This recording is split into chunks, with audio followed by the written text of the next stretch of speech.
여러분 다 잘 아시는 어니스트 해밍웨이, 전 세계적으로 유명한 소설가이기도 하죠. 무기여 자기 거라, 누구를 위하여 종은 울리는가, 그러한 소위 명작을 남긴 사람입니다. 그는 1952년에 노인과 바다를 갖고 퓰리처상을 수상하게 되고요. 54년도에 노벨 문학상을 받게 됩니다. 그러나 61년 7월 22일 그는 엽총으로 자살하고 맙니다. 어니스트 해밍웨이, 수많은 팬을 갖고 있던, 그 많은 명성과 인기를 누렸던 해밍웨이는 자살로 그의 인생을 마감하고 말았습니다. 과연 그러한 인생을 우리는 성공적인 인생이라 얘기할 수 있겠는가? 하나님께서 내게 주신 꿈 다 갖고 계실 줄로 압니다. 하나님께서 나에게 주신 그 꿈 때문에 인생이 즐겁고, 그 꿈 때문에 아침에 의욕을 가지고 일어나 하루를 살아가고 계시기를 바랍니다. 세 개의 질문을 제가 던지며 말씀을 시작하려고 합니다. 나는 성공적인 인생을 살고 싶다 작정하시고 계획을 세우고 살아가고 계시는지요? 두 번째, 과연 성공적인 인생이란 무엇인가? 성공적인 인생에 대한 정의를 갖고 계시는지요? 세 번째, 성공적인 인생을 살 수 있도록 해주는 비결이 하나님 말씀인 성경 속에 들어있기에 내가 그 비결을 찾기 위해 성경 말씀을 오늘도 열심히 탐구하며 공부하며 지침을 얻기 위해 애를 쓰고 계시는지요? 성경 속에 인생을 성공적으로 살 수 있는 비결이 있다 그러면 안 믿는 분들이 있어요. 대단한 분들이죠. 심지어 예수님 믿는 분들 가운데도 예수 믿는 것은 또 하나의 일이고 성공적인 인생은 또 별개의 일로 생각하시는 분들이 있습니다. 그렇지 않습니다. 예수님을 왜 믿으세요? 예수님 믿는 이유는 하나님 주신 이 인생을 극대화하기 위해 멋있게, 아름답게, 가치 있게, 무게 있게 살기 위해 우리는 예수님 믿고 오늘 살아가고 있습니다. 하나님께서는 아니, 우리에게 그러한 인생을 주시려고 당신의 아들을 십자가에 죽게까지 하시며 우리의 과거를 청산해 주셨고 우리의 앞날을 멋지게 전개시켜 주려 하십니다. 그러기에 성경 속에 우리 인생을 멋지게 살아갈 수 있는 비결이 하나님의 원리가 담겨져 있음을 우리는 확신하며 그 말씀을 열심히 공부하셔야만 됩니다. 오늘 본문에 보시면 유명한 꿈의 사나이 요셉의 스토리가 시작이 됩니다. 본문에 보시면 먼저 1절, 2절에 요셉의 처했던 환경이 묘사되고 있습니다. 먼저 야곱의 가정 형편, 그리 훌륭한 가문이 결코 아니었습니다. 야곱에게는 4명의 부인이 있었어요. 둘은 본부인이고 소위 또 둘은 첩이기도 했습니다. 레아를 통해 루벤, 시므온, 레위, 유다, 이사갈과 스불론을 낳았고요. 두 번째 부인 라헬을 통해 요셉과 베냐민을 낳았고, 세 번째 라헬의 여종이었던 빌하를 통해 단과 납달리를 낳았고요. 레아의 여종이었던 실바를 통해 갓과 아셀을 낳습니다. 저도 원고를 봐야만 읽을 수 있는 이 복잡한 가정의 형편을 이걸 알고 계시는 분이 계세요. 누가 누구를 낳고 4명의 부인 가운데. 여러분 잘못이 아닙니다. 야곱의 잘못이에요. 야곱이 이렇게 인생을 살았어요. 12 가운데 11번째 아들 요셉은 태어났습니다. 이 복잡한 가정은 가히 양반 가문이라 할 수 없는, 저희는 양반 가문인데 요셉은 그런 양반 가문에 태어나지 못했습니다. 거기다 두 번째 2절 하반절에 보시면 의롭지 못한 형들과의 갈등이 묘사되어 있죠. 두 첩의 아들들의 행위가 그리 모범적이지 못했습니다.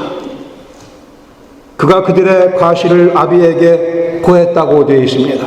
이 고한 것은 고자질이 아니고 요셉 보기에 자기 형들의 하는 행동거지가 자기 아버지의 이름에 누가 될 만한 일들을 하기에 아버지께 보고했던 것이며, 이는 요셉의 오히려 뛰어난 의로운 모습을 반영해 준다 해석하는 것이 옳습니다. 3, 4절에 보시면 거기에 아버지 야곱의 편애하는 내용이 기록되어 있습니다. 요셉은 노년에 얻은 아들이었기 때문에 야곱이 이스라엘이 다른 아들보다 더 귀히 사랑했다고 되어 있습니다. 그리고는 그에게 채색 옷, 그 유명한 채색 옷을 입혀 주었습니다. 이 채색 옷은 실상 하얀 옷인데 이 끝부분에 컬러가 들어가 있는, 색깔이 들어가 있는 그러한 옷이었고, 실상 이 옷은 장자를 상징해주는 옷이기도 했습니다. 원래 루벤이 장자였지만 창세기 35장 20절에 보시면 이스라엘이 그 땅에 거주할 때 루벤이 거기서 그 아버지의 첫 빌하, 즉 단과 납달리의 어머니인 빌하와 동침하는 죄를 저지르게 됩니다. 그래 루벤은 장자의 권한을 상실해버리고 말았습니다. 역대상 5장 1절에 보시면 루벤은 장자라도 그 아비의 침상을 더럽게 하였으므로 장자의 명분이 이스라엘의 아들 요셉의 자손에게로 돌아갔다. 유다는 형제보다 뛰어나고 주권자가 유다로 말미암아 났을지라도 장자의 명분은 요셉에게 있다고 말씀하고 있습니다. 그러기에 요셉의 채색 옷은 요셉이 장자임을, 그래 그는 채색 옷을 입었고 다른 형들은 작업복을 입고 작업을 하고, 실상 요셉은 형들을 감독하는 자리에 있었던 사람이기도 합니다. 그러나 이러한 아버지의 편에 또한 장자가 된 사실이 요셉의 삶 가운데는 기쁨보다는 오히려 어려움으로 박해의 그러한 원인이 되고 만 것을 또한 봅니다. 이런 상황 가운데 요셉이 꿈을 꾸게 되죠. 이것은 요셉이 그려낸 꿈이 아니고 하나님께서 그에게 보여주신 꿈이었습니다. 5절에 보시면 첫 번째 꿈의 내용이 기록되어 있습니다. 곡식단이 등장합니다. 형들이 쌓은 곡식단이 요셉이 쌓은 곡식단에게 절을 합니다. 그 꿈이 시사하는 바는 너무나 당연했고, 당연히 그러기에 8절에 보시면 형들의 시기하는 반응이 나타나게 됩니다. 9절에 보시면 두 번째 꿈의 내용이 있습니다. 이번에는 아버지와 어머니까지 등장을 해서 11개의 별과 해와 달이 요셉을 향해서 또 절하는 모습이 그려지게 되고요. 형들의 시기는 더 깊어지게 되고, 형들의 눈에 보기에는 이게 꿈은 꿈인데 형들이 보기에는 보통 꿈이 아니고 그 앞에 꿈이 되죠. 한자로는 견몽이라고 합니다. 견몽. 구약에서는 하나님의 뜻이 하나님의 계시가 종종 이러한 꿈으로 나타나게 됩니다. 하나님께서 주권적으로 요셉을 선택하셔서 사용하실 그 계획을 이 꿈을 통해 보여주고 계십니다. 10절 이하에 보시면 아버지의 반응이 나타나게 되죠.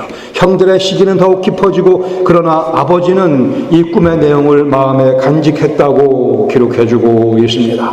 여기 시각의 차이가 놓여지는 것을 보고, 하나는 육신적인 시각으로 요셉을 시기하는, 그러나 야곱의 경우는 하나님께서 자기 아들을 통해 무슨 특별한 일을 하실 것을 기대하는 시각으로 이 꿈을 이해하게 됩니다. 본문 가운데 2개 정도의 교훈을 함께 나누기를 원합니다. 첫 번째 받을 수 있는 교훈은 그리스도를 통해 하나님께서 내게 주신 꿈을 확인하셔야만 합니다.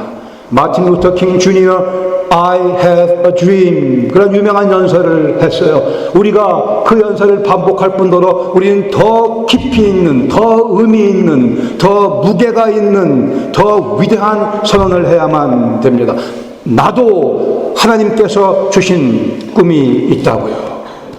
이 꿈이 없으면 인생 정말 재미없어지게 되고 맙니다. 왜 인생을 사는가? 자신이 없어지게 됩니다. 의욕을 상실하게 됩니다. 내가 오늘을 살아가는 이유는, 아침에 벌떡 일어날 수 있는 이유는 하나님께서 내게 주신 그 아름다운 꿈이 있고 그 꿈을 이루어 드리기 위해 오늘도 내가 달려가고 싶어 아침에 벌떡 일어나 하루를 시작하며 땀을 흘리며 밤에 피곤하지만 그러나 꿈을 이루어간다고 하는 확신 가운데 잠자리에 들 수 있게 됩니다.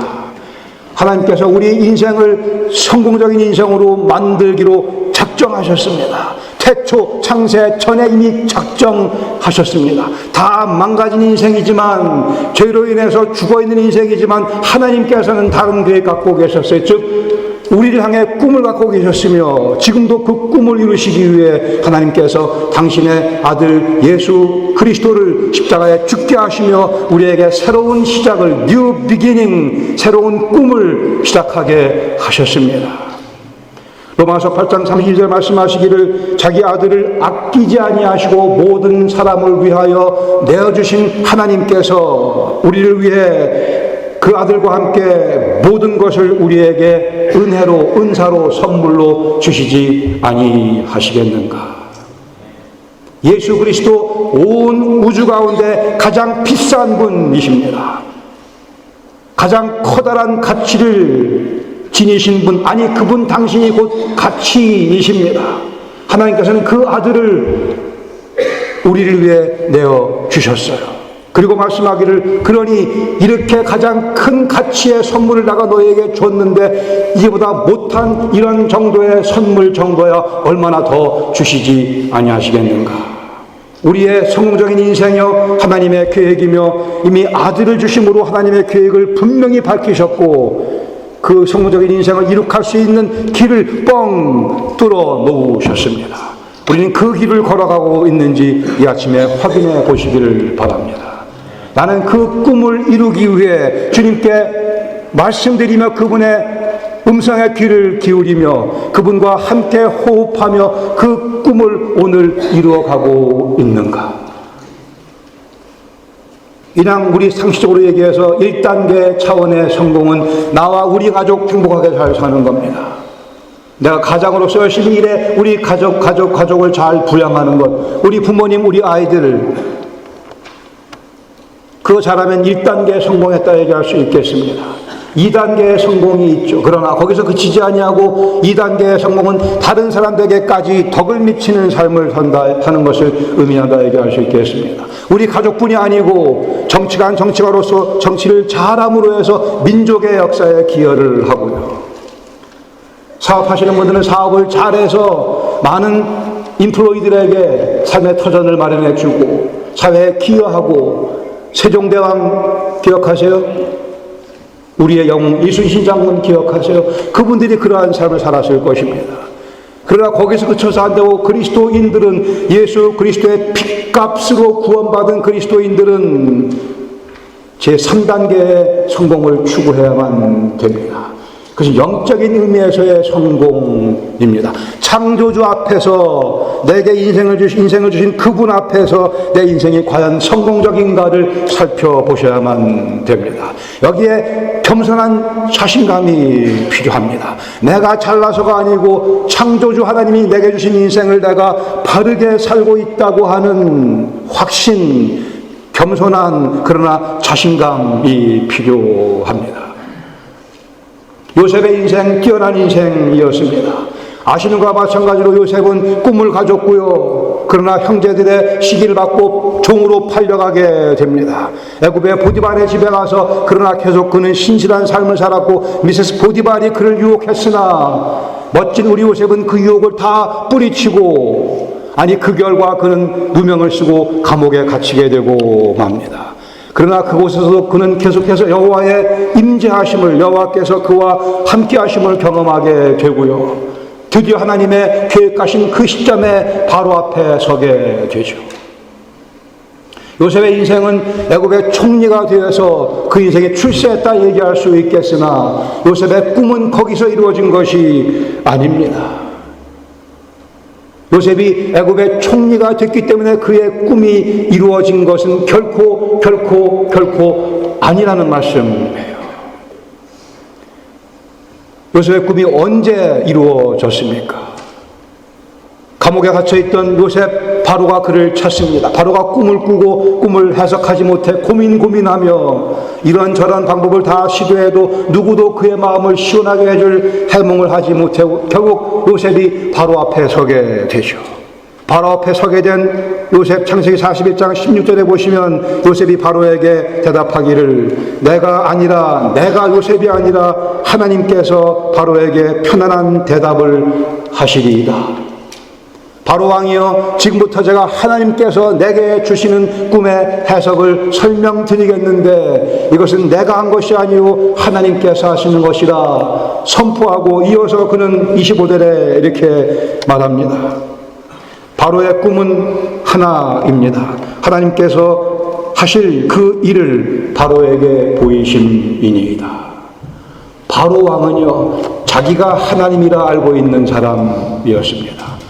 바로는 자기가 하나님이라고 생각하고 있는 그 앞에 히브리로 잡혀온 종이고 죄수인 히브리인 이 청년이 그 앞에서 이야기를, 바로 왕이여 잘 들어보세요. 바로 왕, 당신이 하나님 아니고요, 참 하나님은 따로 계십니다. 그리고 그 참 하나님 여호와께서 하실 일을 당신 바로 왕에게 지금 말씀하시려고 하니까 지금부터 제 말을 잘 들으세요. 이 순간이 요셉의 꿈이 이루어지는 순간인 것은 앞으로 평생 잊지 마시기 바랍니다. 또 요셉은 28절에 내가 바로에게 이르기를 하나님이 그가 하실 일을 바로에게 보이신다 함이 이것이라. 32절에 또 바로께서 꿈을 2번 겹쳐 꾸신 것은 하나님께서 이 일을 정하셨음이라. 하나님께서 속히 행하시리니 내가 지금 말씀드리는 여호와 하나님은 주권의 하나님이시며 당신의 삶을, 바로 당신의 삶을, 이 애굽 나라 전체의 삶을 손에 쥐고 뒤 흔드시는 분이십니다라는 얘기를 하기 위해 요셉은 지금까지 기다렸습니다. 그가 꿈을 꾼 그 순간부터 17년이 지난 감옥 생활을 통하며 이 자리에 서기까지 그는 기다리고 이 순간을 기다렸고 드디어 바로 앞에 서게 되자 그의 마음속에 하나님께서 허락하신 이 아름다운 복음, 참 하나님은 여호와이심을 이는 선포했습니다. 여기서 요셉의 인생은 절정을 치게 되며 요셉의 꿈은 완성되게 됩니다. 모두 아멘하세요. 원튼 원치 아니하든 이게 진리이기 때문에 그렇습니다. 오해하지 마세요. 요셉이 총리가 된 거, it's okay, 괜찮아요. 부총리도 괜찮고요, 장관도 괜찮고, 우체국에 일하는 것도 좋고요, 교사도 좋고, 변호사, 의사 좋고, 교수 다 좋아요. 그게 문제가 아닙니다. 요셉의 꿈은 총리가 아니고 그 자리에서 바로 앞에서 바로 당신이 하나님 아니고요, 하나님은 따로 계세요. 정신 차리세요. 그분 앞에 무릎 꿇으셔야만 됩니다. 그분이 당신 삶 가운데 행하실 일을 보여주시려고 그 꿈을 주셨습니다. 바로가 조금 기분 나빴으면요, 요셉의 목은 이 자리에서 날아갈 상황이었습니다. 요셉은 자기 목숨을 내걸고 어그러져 있는, 잘못되어 있는 종교관,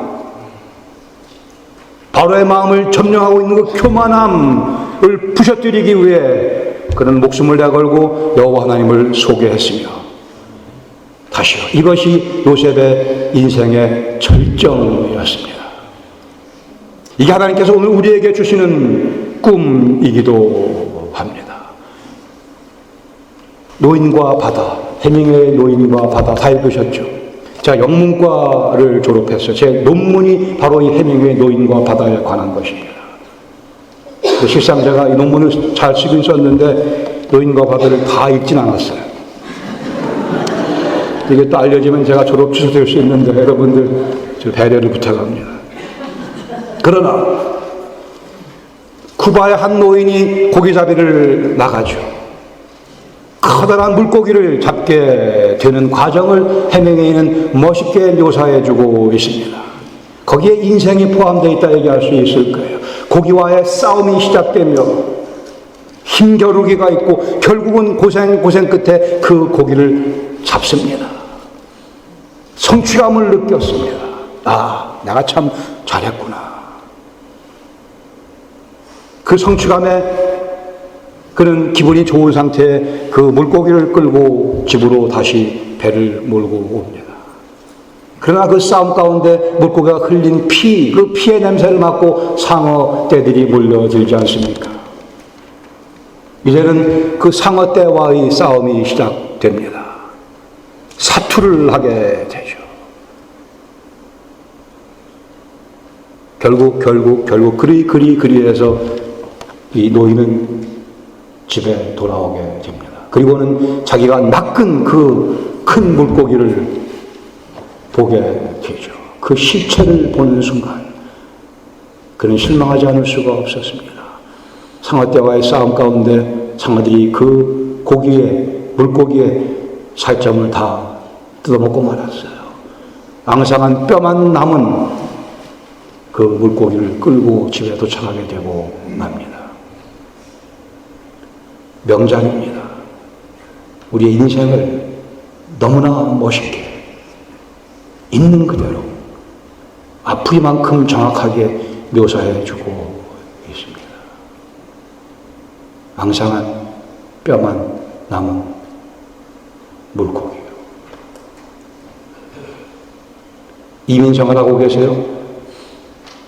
전 유학생인 줄 알았는데 유학생으로 왔는데 제가 교민이 됐더라고요.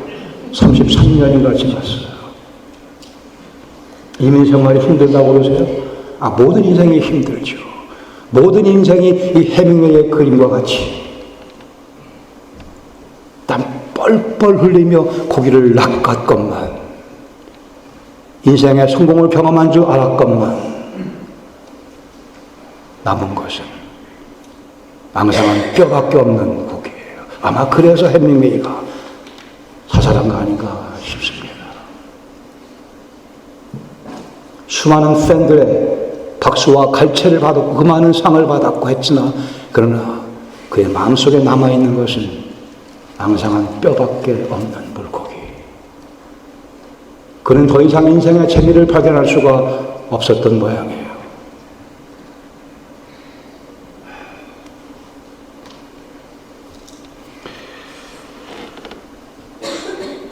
여러분의 인생을 홀로 조용히 가치평가를 해 보시기 바랍니다. 나는 지금까지 살아오면서 무엇을 이룩했는가? 잡은 것 같았었으나 손에 남아있는 것은 별로 없는 인생이라고 한다면 그 이유는 하나님 주신 꿈이 없어서 그런 겁니다.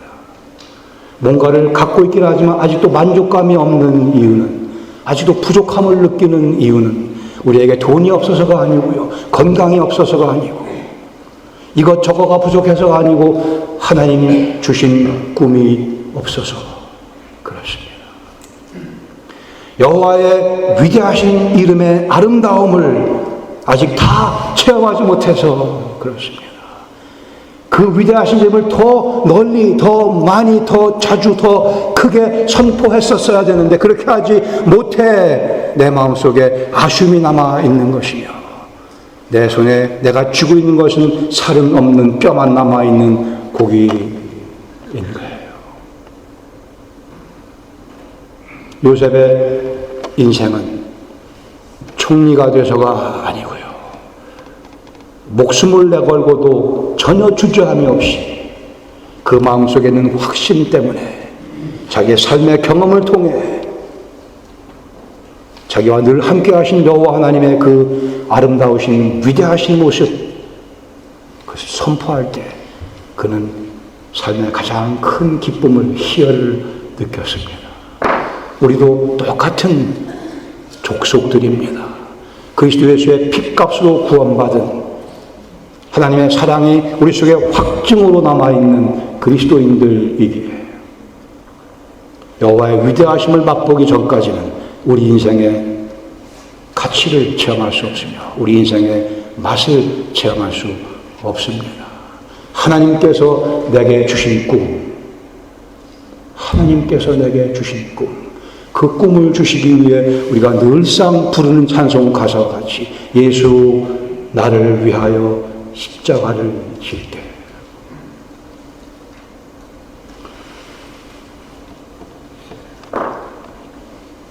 이런 의미에서 인생의 참된 성공을 경험하시기를 축원합니다.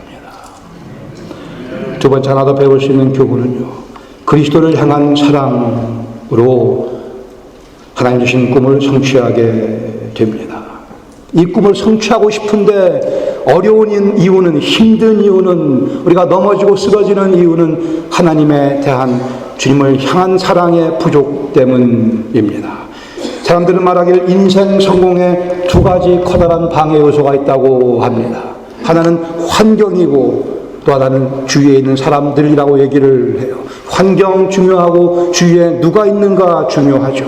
요셉은 이 둘 다 없었던 사람이었습니다. 그의 삶의 환경이 그랬고 그 주위에는 적들만 가득 차 있던 그러한 상황이었으나, 그러나 이제 앞으로 여러분들이 보시겠지만 계속해서 성경에서는 반복해 말씀하기를 여호와께서 그와 함께 하십니다.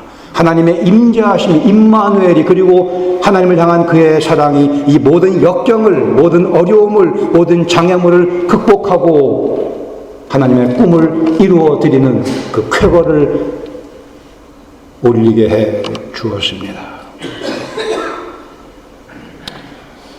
우리 주위에는 사단의 방해가, 세상의 방해가, 이 육신의 정욕의 방해가 항상 놓여져 있습니다. J.M. 파워라는 분 말씀하기를 꿈을 이루기 위해서는 먼저 잠에서 깨야 된다 그랬어요. 재밌지 않습니까? 꿈을 이루기 위해서는 잠에서 깨어나야 된다. 요한일서 2장 15절에 말씀하기를 이 세상이나 세상에 있는 것들을 사랑하지 말라. 누구든지 세상을 사랑하면 아버지의 사랑이 그 안에 있지 아니하니. 두 사랑에 대해 말씀합니다. 세상을 사랑하는 것, 하나님을 사랑하는 것. 동시에 둘을 다 사랑할 수 없다 말씀합니다. 이것이 그 유명한 이루어질 수 없는 사랑이에요. 그 복음성가 기억나세요? 양희은 씨가 불렀던 이루어질 수 없는 사랑. 이루어질 수 없습니다. 세상을 사랑하고 하나님을 사랑, 양쪽에 양다리 걸치면 그 결과가 비참해집니다. 해보세요. 양다리 걸치면 어떻게 돼요? 제가 차마 제 입으로는 다 설명을 못합니다. 양다리 걸치면 어떻게 돼요? 세상이 주는 맛이 있는 것 저도 알고 여러분들도 아시죠. 그러나 하나님의 사랑이 주는 맛이 더 뛰어남을 우리는 또 알고 있습니다. 그 사랑을 택하셔야 됩니다. 이어서 말씀하기를 이는 세상에 있는 모든 것이 육신의 정욕, 즉 안목의 정욕과 이생의 자랑이니 다 아버지께로부터 온 것이 아니요 세상으로부터 온 것이라. 이 세상도 그 정욕도 지나가되 오직 하나님의 뜻을 행하는 자는 영원히 거한다고 말씀하십니다. 우리는 We are going to stay forever. 우리는 영원히 거할 존재들입니다. 저는 그렇게 여러분 계획은 뭐예요? 저는 영원히 거할 계획을 갖고 있어요. 이 말씀에 근거해서 세상도 지나가고 정욕도 지나가고 우리 욕심도 다 사그러지고 우리의 기력도 쇠하고 모든 것이 다 없어지겠으나 내 참된 자, my true self, 내 진정한 내 모습은 영원히 하나님 앞에서 거할 것이라 약속하고 계시며, 더구나 그리스도 예수의 은혜를 힘입어 우리는 그 영광에 참여하며 그 영광을 계속 누리며 살게끔 약속받은 그리스도인들입니다. 잠에서 깨어나야 꿈을 이루실 수가 있어요. 사단의 잠에서 깨어나셔야 하나님의 꿈을 이루어 드릴 수 있습니다. 육신의 정욕의 잠에서 깨어나야만 하나님의 꿈을 이루어 드릴 수가 있습니다. 안목의 정욕과 이생에 붙어 있는 자랑, 거기서 그 잠에서 깨어나야 하나님의 사랑을 경험하며 하나님의 그 꿈을 이루어 드리며 우리 인생을 극대화, 맥시마이즈 할 수 있게 되며, 이것이 그리스도 예수의 복음이라고 하는 거예요. 인생 힘들죠. 여러분, 벤허라는 영화를 다 보신 줄로 압니다. 벤허. 거기 찰스 헤스턴이 주연으로 등장을 합니다. 아주 멋지게 생긴 인물이죠. 그 영화의 마지막 장면에 보시면 마차가 서로 싸우는, 전투하는 그런 그냥 명장면이 등장을 합니다. 오늘 집에 가서 한번 유튜브에 한번 보세요. 벤허의 그 마지막 장면만 잠깐. 그리고 그거 보시고 나서 계속 이 말씀을 근거로 기도하셔야 됩니다. 그 명장면을 찍는데 그 치열한 싸움, 찰스 헤스턴이 감독 세실 드밀에게 물어서 어떻게 이 장면을 찍겠습니까? 내가 어떻게 이거를 감당할 수 있겠습니까? 드밀 감독이 헤스턴에게 이렇게 얘기했어요. 먼저 일단 마차 운전하는 것을 배우시오. 그걸 배웠습니다. 근데 그 마차 운전하면서 싸우는 이 장면 어떻게 합니까? 걱정하지 마세요. 단 한 가지, 마차 운전하면서 마차에 머물러 있기만, 다시 떨어지지 말고, 마차에 머물러 있기만 하면 감독이 얘기하기를 내가 이기게 해줄게요.